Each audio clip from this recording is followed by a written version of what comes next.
같이 한 목소리로 우리 신약성경 187페이지쯤 되겠습니다. 사도행전 1장 8절 말씀 같이 읽겠습니다. 오직 성령이 너희에게 임하시며 너희가 권능을 받고 예루살렘과 온 유대와 사마리아와 땅끝까지 이르러 내 증인이 되리라 하시니라. 아멘. 우리 옆에 있는 분들과 잠시 인사하겠습니다. 우리 전도의 기쁨을 맛보시길 바랍니다. 함께.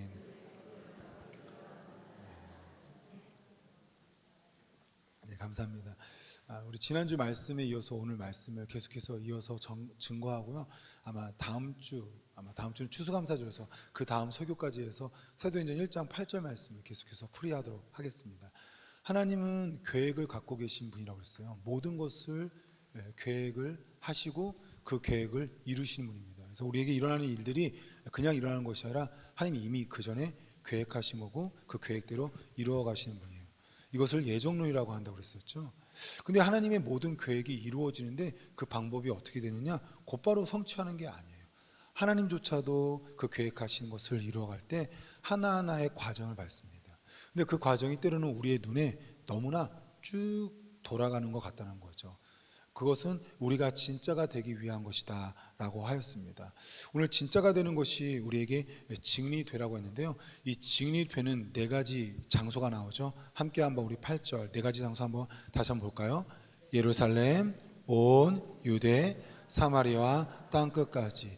사도행전은 이 네 군데가 등장이 됩니다. 그래서 네 군데에서 증거를 하면서 어떤 일이 벌어졌는지, 그래서 1장 8장을 가지고 사도행전 전체를 조명하면서 이렇게 연결하면서 하나님 말씀을 하나님 말씀을 증거하도록 하겠습니다. 첫 번째입니다. 예루살렘으로 가라라고 했어요. 예루살렘으로 왜 가서 증거를 하라고 했을까요? 그것은 우리가 진짜가 되기 위한 건데, 우리 그리스도의 진짜가 뭐냐? 믿음의 사람이 되기를 원하는 거였어요. 자, 예루살렘으로 가라. 왜요? 믿음의 사람이 되라. 한번 따라 볼까요? 믿음의 사람이 되라. 믿음의 사람이 되라. 왜 예루살렘으로 가라고 했냐? 그건 믿음의 사람이 되기 위한 것입니다. 예루살렘을 한번 방금 전에 있었던 40일, 50일 앞두한 시간으로 이 예루살렘을 바라본다면, 예루살렘은 어떠한 곳이었죠? 예수님께서 잡히시던 곳이었어요. 예루살렘은 어떤 곳이었냐? 제자들이 예수님께서 잡히자 다 무서워서 흩어졌고 숨었습니다. 아니, 예수님께서 십자가에 죽으시고 또한 무덤에 갇히신 곳이 예루살렘입니다. 그 이스라엘의 종교 지도자들의 핵심층, 대제사장을 비롯해서 제사장급에서 가장 핵심 인물들이, 그리고 또한 공권력이 갖고 있는 것이 바로 예루살렘이에요. 그래서 예루살렘은 어떠한 곳이냐? 공격받는 장소예요. 공격받는 장소. 기독교의 역사는요, 굉장히 긴 시간 사실상 공격을 당한 종교입니다. 여러분들이 신앙생활하는 것이 30년, 40년, 50년 하면 그보다 작을 수도 있는데요, 기독교 생활하면서 큰 공격을 받았는지 안 받았는지는 모르겠어요. 그러나 2000년 역사를 이렇게 쭉 보면요, 기독교는요 많이 공격을 받았어요. 코로나가 이것을 우리에게 증명하죠. 지금 4주 동안에 대구에 있는 한 교회 외에는 교회 확진이 전혀 없습니다. 근데 참 재밌는 일이에요. 골프장에서 확진이 나는데요, 골프장 비난하는 사람이 없어요. 노래방에서 확진이 됐는데요, 노래방 문 닫으라고 하는 사람이 한 명도 없더라고요. 이것이 생명길 교회 네이버에서 치셔서 개인 블로그에 생명길 교회 사진도 찍고 욕하는 글 보셨어요?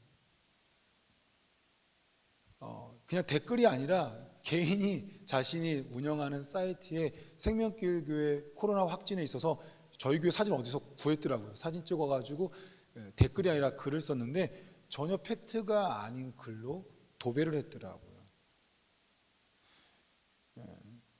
수많은 장소에서 확진이 이어지고 있는데 유독 교회만 확진이 되면요, 무수히 많은 욕을 하고요, 문 닫으라고 그래요.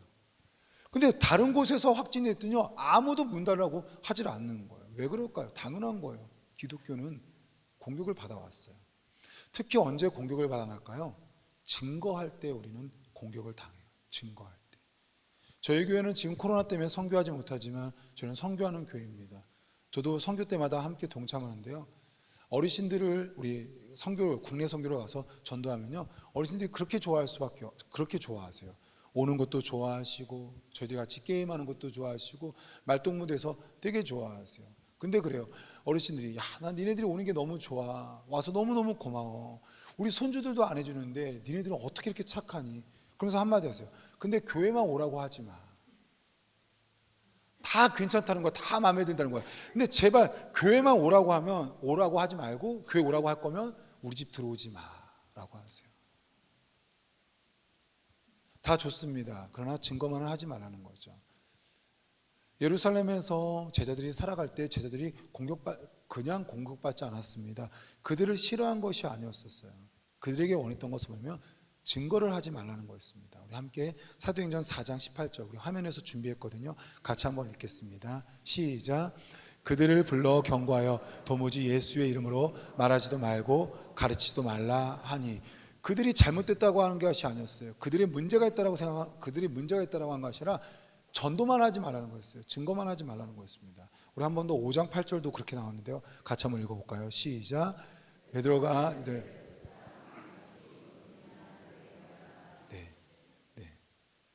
제가 잘못 찾은 것 같아요. 죄송합니다.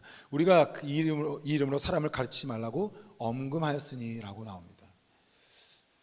아마 그 28절인 것 같아요. 죄송합니다. 예수님께서 근데 오늘 이 예루살렘에서 이렇게 공격을 당하는데요. 예수님께서 예루살렘을 증거하라고 하는 것은 다른 말로 뭐라고 할까요? 공격당하라고 하는 것과 마찬가지입니다. 예루살렘은 지금 예수님을 죽인 이들이 모여 있어요. 근데 예수님께서 오늘 1장 8절에 뭐냐면 예루살렘에서 증거하라는 거예요.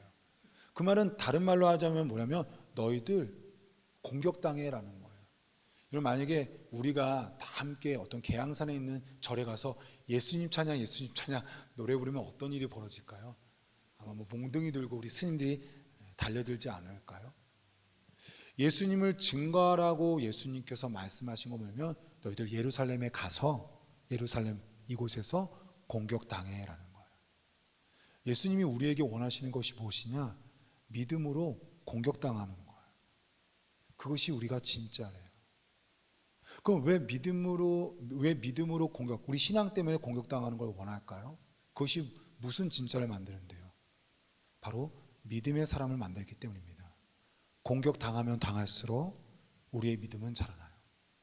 신앙 때문에 공격을 당하면 당할수록 우리의 믿음은 자라납니다. 강원도에 한 할머니께서 이렇게 집 앞에 이렇게 앉아 계시는데 호박이 이렇게 한 3-4개 있는 거예요. 막대 이렇게 뚝뚝 때리는 거예요. 너무 신기하죠. 할머니 뭐 하시는 거예요? 그러니까 할머니가 뭐라고 하죠? 이래요. 호박이 그래야 맛있대요. 그래야 호박이 잘 자란대요. 여러분 혹시 키 작은 분들 계시면 한번 이렇게 내려보시겠어요?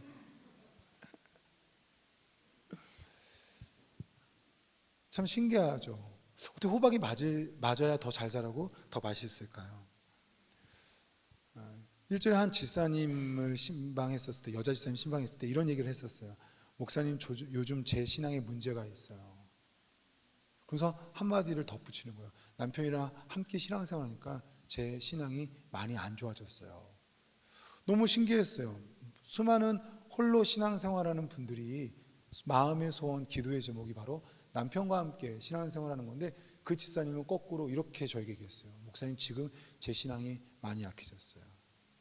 10여 년 전만 해도요, 남편이 교회 가는 걸요, 그냥 같이 안 갈 뿐만 아니라 교회 가는 걸 핍박했대요. 그래서 성경책도 10권도 넘게 찢었고 아파트 1층에 사는데 교회 가려고 베란다 넘어서 교회를 다녔다는 거예요. 그때는 이분이 말하는데 정말 자기는 미친 듯이 예수님 믿고 미친 듯이 기도했다는 거예요. 근데 어느 날 이제 남편이 정말로 기적처럼 예수님 믿게 되고 너무나 큰 기쁨 가운데 있고 함께 신앙생활하는데 너무나 평안한 가운데 자신의 기도가 뜨겁지 않다는 거예요. 여러분 아실 것입니다. 제자들은요 그렇게 뜨거웠던 사람이 아니었어요. 자신들이 공격받은 것도 아니었는데 겟세마네 동산에서 예수님이 잡히셨을 때 다 뿔뿔이 도망갔습니다. 근데 그거 아세요? 한번 우리 5장 29절 같이 한번 읽도록 하겠습니다. 사도행전 5장 29절입니다. 같이 읽겠습니다. 시작. 베드로와 사도들이 대답하여 이르되 사람보다 하나님께 순종하는 것이, 예수의 이름으로 너들 전하지 말라고 그랬지 왜 금한 것을 계속하느냐라고 했을 때, 야, 하나님께 순종하는 것이 마땅하지 않냐라고 말하는 거예요. 어떻게 이렇게 강한 믿음의 사람이 됐을까요? 아마 두 가지로 볼 수 있습니다. 하나는 성령의 역사고 또 하나는 계속해서 공격을 당하기 때문입니다. 코로나로 인해서 대부분에 있는 사람들이요, 기독교는 위기가 올 거라고 예측하고 있어요. 그런데 소수의 신학자들은요, 도리어 아니다라고, 기독교는 더욱더 강해질 거라고 얘기하고 있습니다. 저는 후자의 신학자들의 해석을 저는 좀 따르는 편입니다. 왜 그럴까요? 믿음은요, 공격당하면서 더 강해지거든요. 2000년 역사 가운데요, 기독교는요 수없이 공격을 당했어요. 물론 공격당했을 때요, 정말 많이 교회가 문을 닫았고 많은 성도들이 흩어졌습니다. 예수님을 버렸어요. 배교했었어요. 근데 더 놀라운 건 뭐냐면, 그럼에도 불구하고 끝까지 남아서 더욱더 믿음이 자란 성도들이 이 2000년 역사 가운데 있었어요. 왜 후자의 신학자들의 해석을 믿느냐? 믿음은 공격을 당하면 당할수록 더욱더 강해지기 때문입니다. 우리는 지금 믿지 않는 자들과 동거합니다. 가정 혹은 직장 혹은 여러분의 사회의 터에서. 그러면 우리는 둘 중에 하나를 선택하는 거예요. 증거할 것이냐, 증거하지 않을 것이냐. 믿지 않는 자에게 계속 교회를 다니라고 하고 내가 믿는 예수에 대해서 얘기하면 그는 어떻게 할까요? 화내게 됩니다. 싸우게 됩니다. 아니, 공격하게끔 됩니다. 근데 내가 믿지 않는 자에게 아무것도 하지 않는다고 한다면 아무런 일도 일어나지 않을 거예요. 그러나 아무런 일도 일어나지 않지만 나의 믿음은 그 사람 때문에 자라나지는 않을 거예요. 그러나 믿지 않는 사람에게 내가 계속해서 예수를 믿으라고 하면서 공격당하고 갈등이 있을 때 놀랍게 그때는 믿음이 자라는 거예요. 예수님께서 예루살렘에서 복음을 증거하는 이유는 딱 하나입니다. 너희들 신앙 때문에 공격당해야 돼. 그래야 믿음이 자라기 때문이에요. 그럼 왜 그렇게 주님은 믿음이 자라나길 원할까요? 우리 성경에 표현되어 있죠. 믿음은 뭘 일으킨다고 그랬었죠? 역사를. 믿음은 역사를. 하나님이 일하실 때가 있다고 그랬었습니다. 언제였냐? 믿을 때. 하나님이 유독이도 더욱더 강하게 일할 때가 있었어요. 그게 언제냐? 하나님을 신뢰할 때, 믿을 때입니다. 우리 함께 4장 32절, 33절, 34절 같이 한번 읽어볼까요? 우리 32절만 먼저 읽겠습니다. 시작. 믿는 무리가 한 마음과 한 뜻이 되어 모든 물건을 서로 통역하고 자기 재물을 조금이라도 자기 것이라는 이가 하나도 없더라. 이런 물건을 같이 막 내 물건이라고 하는 게 없이 막 서로 통용한다는 거예요. 그러니까 쉽게 말하면 부자 사람들이, 가난한 사람들이, 아니면 조금 못 사는 사람들이, 아니면은 내가 뭐 베개가 2개가 있는데 한 개 있는 사람들을 못 보고 또 내 것을 준다는 거예요. 이런 물건을 통용한다는 것은 어떤 공동체가 된 거죠? 우리가 소위 말하면 가족 공동체가 됐다라고 하는 거예요. 여러분, 차가 있습니다. 그래도 내 차를 누가 탈 수는 있어요? 내 아들놈은 탈 수 있어요. 옷을 공유하고 물건을 공유할 수 있는 공동체는 바로 가족 공동체. 많은 사람들이 이런 얘기를 해요. 교회가 좀 가족 같았으면 좋겠다. 항상 우리에게 있는 본능 중에 하나는 뭐냐면 내가 머문 곳이 다 가족처럼 따뜻하길 원해요. 어떤 일이 예루살렘에 지금 어떤 일이 벌어졌느냐? 예수님을 증거하고 공격당하는데 이들이 믿음으로 사니까 글쎄 그들에게 있는 그리스도인이 된 이들이 서로 가족 같은 일이 벌어진 거예요. 그 특징이 뭐냐? 바로 물건을 자기가 누군가에게 주는데 그게 하나도 아깝지 않는 거예요. 우리 한번 34절 한번 볼까요? 34절입니다. 같이 한번 읽어볼까요? 시작. 그 중에 가난한 사람이 없으니 이는 밭과 집 있는 자는 팔아 급한 것의 값을 가져다가. 그럼 우리가 이번에도 지금 미국 대통령이 오늘 선출됐는데요. 여러분, 대통령들의 가장 큰 공약 중에 하나가 뭐예요? 가난한 사람이 없는 거예요. 가난한 사람이 없는 거예요. 예수 그리스도를 증거했는데 어떤 일이 벌어졌냐? 거기서 은혜를 받았고요. 그 은혜 받는 자들이 나누면서 가족 공동체가 되었고, 가족 공동체가 되었을 때 놀라운 일이 벌어졌어요. 그 믿는 사람들 중에는 가난한 사람이 없었게 된 거예요.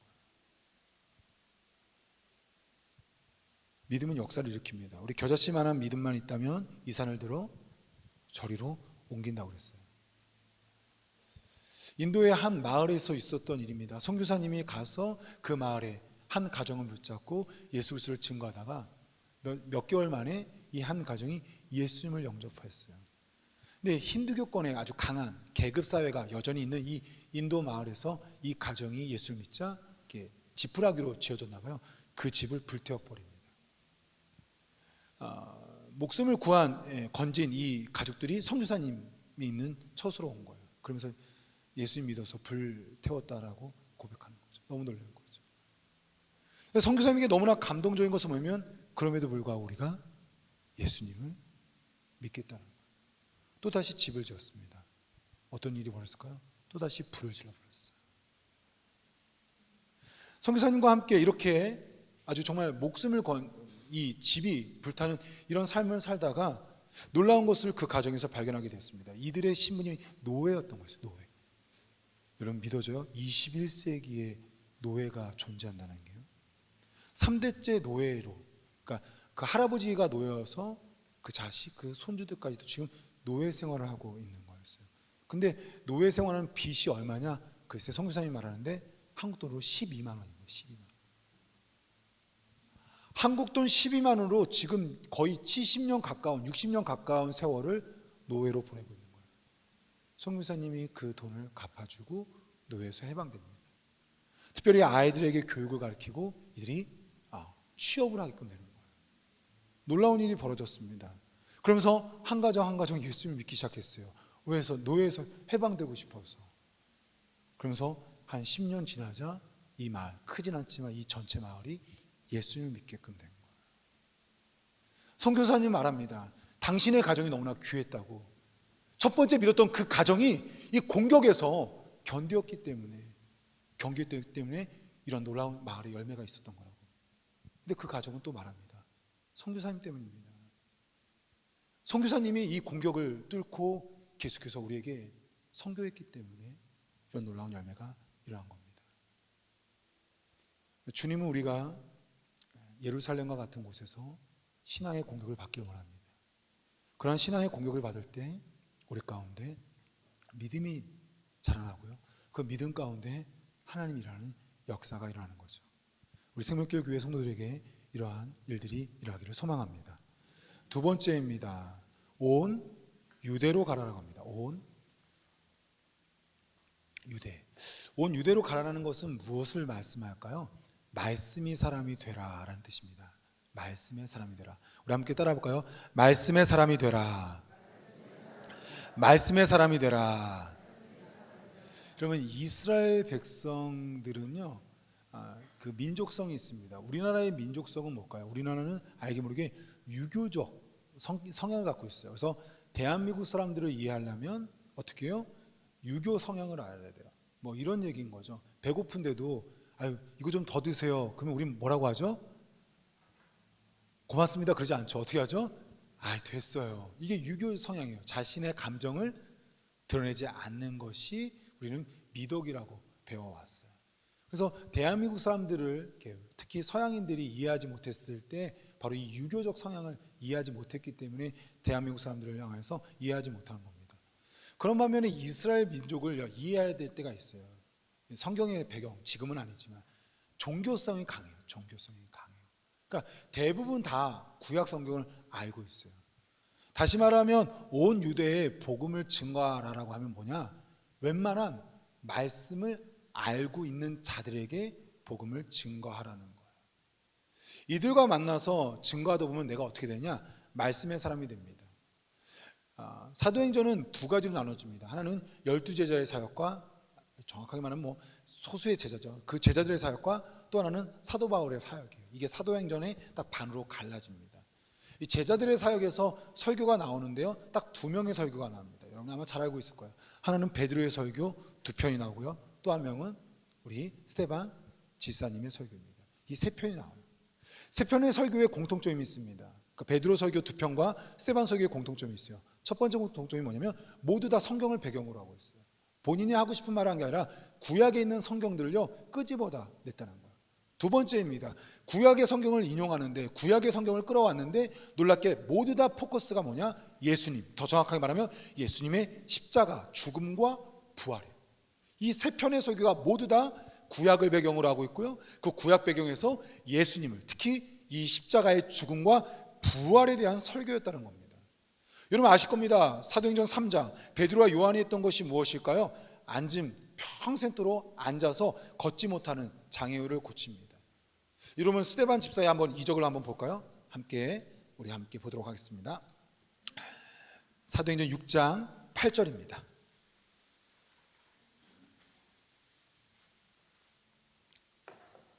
같이 읽겠습니다. 사도행전 6장 8절입니다. 시작. 스데반이 은혜와 권능이 충만하여 큰 기사와 표적을 민간에 행하니. 여러분 스데반 집사를 세운 것은요 구제 사역을 하기 위함이었었어요. 과부들에게 먹을 것들을 줘야 되는데 너무나 많아진 거였고 또 공평하게 나눠주지 않는다고. 그럼에도 불구하고 하나님께서는요 스데반 집사에 그것뿐만 아니라 은혜와 권능을 줘서 기사, 기이한 일과 표적들, 이적들이 일어나기 시작하였습니다. 근데 너무나 놀랍게 온 유대 이스라엘 백성들에게 예수님을 소개하는데 증거만, 말씀만 갖다 댔어요. 이런 거죠. 많은 사람들이 모였습니다. 그러면 여기에 문둥병자가 있으면 문둥병자를 딱 고친 다음에 자 봐라 이게 예수의 능력이다 하면서 이적과 말씀을 섞으면 될 텐데, 베드로와 요한에게 있었던 수많은 이적과 말씀 메시지는요 별개로 있어요. 좀 더 과하게 설명하자면요 말씀을 전하고자 했지 이적을 행하려고 한 것이 아니라 정말 이적을 그때마다 하나님께서 주신 것뿐이에요.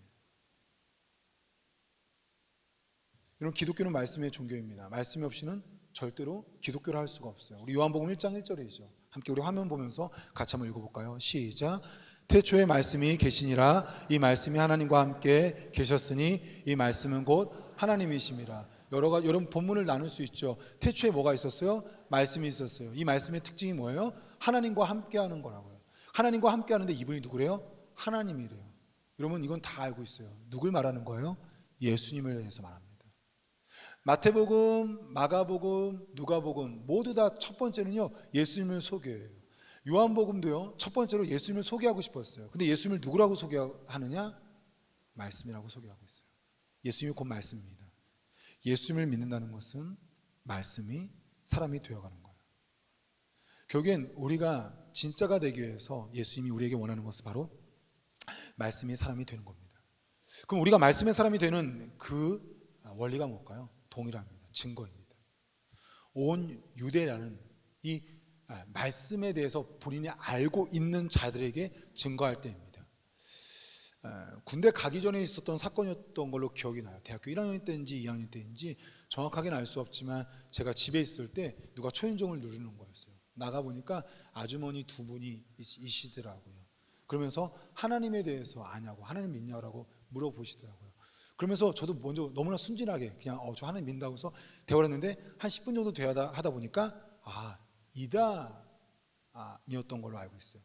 근데 제가 그냥 문을 닫고 대화를 안 했어야 되는데 그날 제가 이렇게 충동이 돼서 이분의 그 논지에 막 싸우게끔 된 거죠. 그러면서 한 2시간 그 문 열고 2시간 동안 얘기를 했었습니다. 이분들이 말하는데요 정말 말도 안 돼요.